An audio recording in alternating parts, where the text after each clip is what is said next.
శ్రీమాత్రే నమః. శ్రీ గురుభ్యో నమః. కార్తీక మాసంలో 2వ రోజు పారాయణము, 2వ అధ్యాయము. కార్తీక సోమవార వ్రతము. వశిష్ఠ ఉవాచ.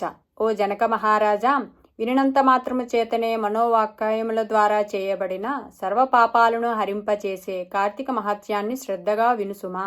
అందున ఈ నెలలో శివుడికి ప్రీతికరమైన సోమవారం వ్రతం ఆచరించేవాడు తప్పనిసరిగా కైలాసాన్ని చేరుకుంటాడు. కార్తీక మాసంలో వచ్చే ఏ సోమవారం రోజైనా సరే స్నాన జపాదులను ఆచరించిన వాడు 1000 అశ్వమేధాల ఫలాన్ని పొందుతాడు. ఈ సోమవార వ్రత విధి 6 రకాలుగా ఉంది. 1 ఉపవాసము, 2 ఏకభుక్తము, 3 నక్తము, 4 అయాచితము, 5 స్నానము, 6 తిలాదానము.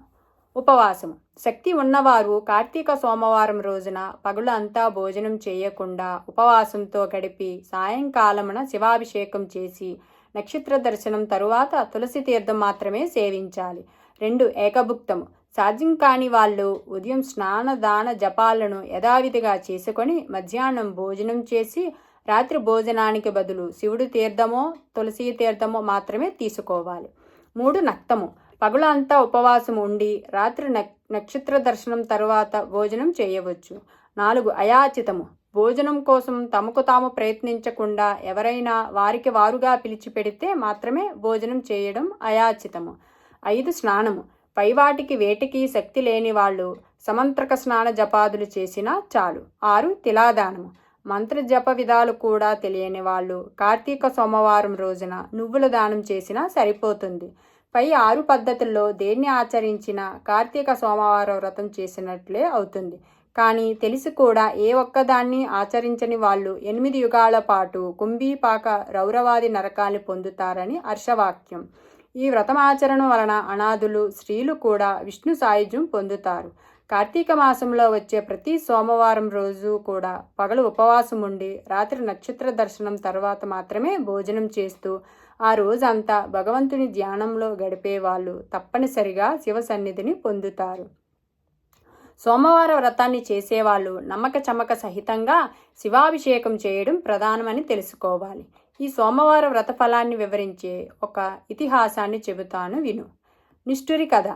పూర్వం ఒకానొక బ్రాహ్మణుడికి నిష్ఠరి అనే కూతురు ఉండేది. పుష్టిగాను అందంగాను అత్యంత విలాసంగాను ఉండే ఆమెకు గుణాలు మాత్రం శ్రేష్టమైనవి రాలేదు. దుష్టగుణ భూయిష్టమైన గయ్యాలుగాను కాముకురాలిగాను తిరిగే ఈ నిష్ఠరిని ఆమె గుణాల వల్ల కర్కస అని కూడా పిలుస్తూ ఉండేవారు.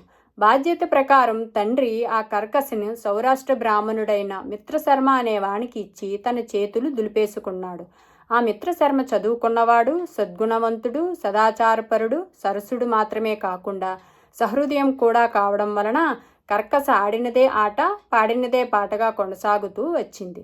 పైగా ఆమె ప్రతిరోజు తన భర్తను తిడుతూ కొడుతూ ఉండేది. అయినప్పటికీ కూడా మనసుకు నచ్చినది కావడంతో మోజు చంపుకోలేక కొంత భార్యను వదిలివేయడం తన వంశానికి పరువు తక్కువ అనే ఆలోచన కొంత వలన మిత్రశర్మ కర్కస పెట్టే కఠినమైన హింసలన్నింటినీ భరిస్తూనే ఉండేవాడు కానీ ఏనాడు ఆమెను శిక్షించలేదు. ఆమె ఎందరో పరపురుషులతో అక్రమ సంబంధం పెట్టుకొని భర్త అత్తమామలను మరింత నిర్లక్ష్యంగా చూసేది. అయినా భర్త సహించాడు. ఒకరోజు ఆమె విటులలో ఒకడు ఆమెను పొందుతూ, నీ మొగుడు బ్రతికి ఉండటం వలన మనం తరచూ కలుసుకోలేకపోతున్నామని రెచ్చగొట్టడంతో కర్కస ఆ రాత్రికి రాత్రే నిద్రలో ఉన్న భర్త శిరస్సును ఒక పెద్ద బండరాతితో మోది చంపివేసి ఆ శవాన్ని తానే మోసుకొని వెళ్ళి ఒక పాడుపడిన నూతిలోకి విసిరివేసింది. ఇదంతా గమనించినప్పటికీ కూడా ఆమె విటుల బలం ఎక్కువ కావడం వల్ల అత్తమామలు ఆమెను ఏమీ అనలేక తామే ఇల్లు వదిలి పారిపోయారు. అంతటితో మరింత స్వతంత్రించిన కర్కస కన్ను మిన్ను కానని కామావేశంతో అనేక మంది పురుషులతో సంపర్కం పెట్టుకొని ఎందరో సంసార స్త్రీలను కూడా తన మాటలతో భ్రమింపచేసి తన విటులకు తార్చి దాని ద్వారా సొమ్ము చేసుకునేది. కాలం గడిచింది, దాని బలం తగ్గింది, యవ్వనం పోయింది, శరీరంలోని రక్తం పలచబడటంతో కర్కస జబ్బు పడింది. ఎంతోమంది పురుషోత్తములతో సాగించిన శృంగార క్రీడల పుణ్యమా అని అనూహ్యమైన వ్యాధులు సోకాయి. పూలగుత్తి లాంటి మేని పుల్లు పడిపోయింది. జిగిబిగి తగ్గిన కర్కస దగ్గరికి విటులు రావడం తగ్గిపోయాయి. ఆమె సంపాదన పడిపోయింది. చివరికి అక్రమపతులకే గాని స్థితులకు నోచుకొని ఆ నిష్టర తినడానికి తిండి, ఉండడానికి ఇంత ఇల్లు, వంటి నిండా కప్పుకోవడానికి బట్టలు కూడా కరువయ్యాయి. కొన ఊపిరితో ప్రాణాలతో నడివీధిన పడి మరణించింది. కర్కస శవాన్ని కాటికి మోసుకుపోయే దిక్కు కూడా లేకపోయింది. యమదూతలు ఆ జీవిని పాశబద్ధని చేసి నరకానికి తీసుకుని వెళ్ళారు. యముడు ఆమెకు దుర్భరమైన శిక్షలను విధించాడు. భర్తద్రోహికి భయంకర నరకం.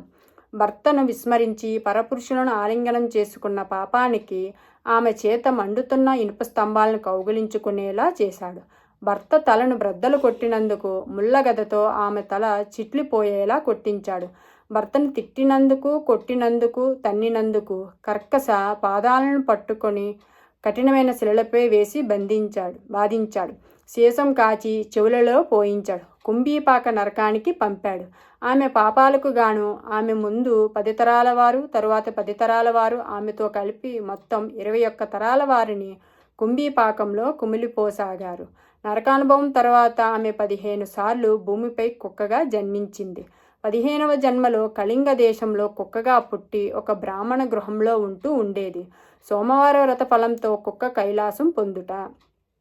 ఇలా ఉండగా ఒక కార్తీక సోమవారం రోజు ఆ బ్రాహ్మణుడు పగలు ఉపవాసం ఉండి శివుడికి అభిషేకాలు మొదలైనవి నిర్వహించి నక్షత్ర దర్శనం తరువాత నక్తం తీసుకోవడానికి సిద్ధపడి ఇంటి బయట బలివి విడిచిపెట్టాడు. ఆ రోజంతా ఆహారం దొరకక ఉన్న కుక్క ప్రదోష రోజున ఆ బలి అన్నాన్ని తిన్నది. బలి భోజనం వల్ల దానికి పూర్వస్మృతి కలిగి, ఓ బ్రాహ్మణ రక్షించు అని కుయ్యు కుయ్యు అని అరిచింది. దాని అరుపులు విని వచ్చిన బ్రాహ్మణుడు కుక్క మాటలాడటం చూసి ఆశ్చర్యపోతూనే ఏం తప్పు చేశావు, నిన్ను నేను ఎలా రక్షించగలను అని అడిగాడు. అందుకు ఆ కుక్క, ఓ బ్రాహ్మణుడా, పూర్వజన్మలో నేను ఒక బ్రాహ్మణ స్త్రీని, కామంతో కళ్ళు మూసుకుపోయి కాముకురాలిని అయి చేయకూడని పనులు చేశాను. భర్త హత్యకు, వర్ణ సంకరానికి కారకురాలనైన పతితను ఆ పాపాలకు అనుగుణంగా అనేక కాలం నరకంలో చిత్రహింసలు అనుభవించి ఈ భూమిపై ఇప్పటికీ 14 సార్లు కుక్కగా పుట్టాను. ఇది 15వ సారి. అటువంటిది ఇప్పుడు నాకు హఠాత్తుగా నా పూర్వజన్మలు ఎందుకు గుర్తుకు వచ్చాయో అర్థం కావడం లేదు. దయచేసి వివరించు అని కోరుకుంది. బ్రాహ్మణుడు అంత జ్ఞానదృష్టితో తెలుసుకొని, ఓ సునకమా, ఈ కార్తీక సోమవారం రోజున ప్రదోష సమయం వరకు పస్తుతో ఉండి నేను వదిలిపెట్టిన బలి తిన్నందువలన నీకు ఈ పూర్వజన్మ జ్ఞానం కలిగింది అని చెప్పాడు. దాంతో ఆ కుక్క, కరుణామయుడైన ఓ బ్రాహ్మణుడా, నాకు మోక్షం ఎలా సిద్ధిస్తుందో దయచేసి తెలుపు అని కోరిన తరువాత దయాపరుడైన ఆ బ్రాహ్మణుడు తాను చేసిన అనేక కార్తీక సోమవార వ్రతాలలో ఒక సోమవారం రోజు వ్రతఫలాన్ని ఆ కుక్కకు ధారపోయగా వెంటనే ఆ కుక్క తన సునక దేహాన్ని విడిచిపెట్టి దివ్యశ్రీ శరీరంతో ప్రకాశవంతమైన వస్త్రాలతో పితృదేవతలతో కలిసి కైలాసానికి చేరుకుంది. కాబట్టి ఓ జనకరాజా, నిస్సంశయంగా శ్రేయస్కరమైన ఈ కార్తీక సోమవార వ్రతాన్ని నీవు తప్పకుండా ఆచరించని వశిష్ఠు చెప్పడం ఆపాడు. 2వ అధ్యాయం సమాప్తః. శ్రీమాత్రే నమః.